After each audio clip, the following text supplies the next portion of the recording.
I wanted to talk about Slasher Season 3. This is available on Netflix in the US if you've got a VPN, and I'm sure it'll soon be available on Netflix in the UK. Currently you only got seasons 1 and 2 available in the UK. This one is called Slasher Solstice, and if you don't know anything about the Slasher series, it's an anthology horror series that follows a similar model to American Horror Story, where each series is its own individual story with its own, although it doesn't use the same cast in each series.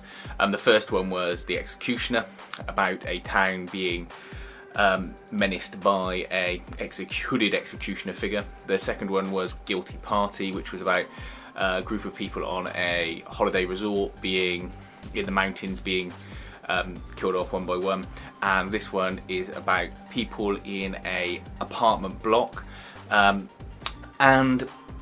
it's set over the period of a day, the summer solstice, with each of the 8 episodes each taking a 3-hour block from the day. That's a good premise because it keeps it small and tight, and because you've got this set time frame, you know that something's got to resolve by the end of it. You know where you are as far as time goes with each episode, and you also get a set block of characters that you're going to interact with and have as sort of suspects for the murderer, because you're limited to this tower block. I thought it was better than the second series. Not quite as good as the first, which I think was just a real sort of gold standard for this type of TV series, but this is a close second. The druid is a good killer. It's a sort of black hooded figure with a sort of neon day glow outline on the mask. They appear and disappear as needed.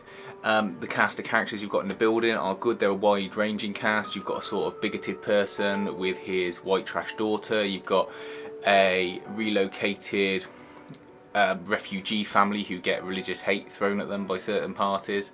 You've got a family whose mother killed themselves a year before due to posting a online comment that then got her so much negative hate she committed suicide. And you've got a gay couple and a blogger as well, and the blogger obviously has a lot of hate put towards her and the way she lives and generates views, etc. It's got a sense of humour, and it has to have with the type of subject matter. You know, with a slasher film, you've got to have some comedic elements, so it's not a comedy horror at all. It keeps itself straight in that respect. It's got good kills. Every episode you get at least one kill, and they are clever and fun and gory, and they tick all the boxes. There's no sort of repetitive nature to the kills, and as you get to the last, say, 2 or 3 episodes, they really sort of crank up the gory elements of the horror. You've got someone shoveling body parts around and shoveling sort of gore and visceral stuff off the floor into a furnace, which is just great. With this, it's a sort of whodunit, as with all the slasher series, so you are trying to guess throughout the series who is the killer, and it's written in a way that makes you think you're going to get the answer, and then, you know, that person usually gets killed, or you have the druid turn up while that person's being interviewed or interacting with someone else in another situation, so it keeps you on your toes.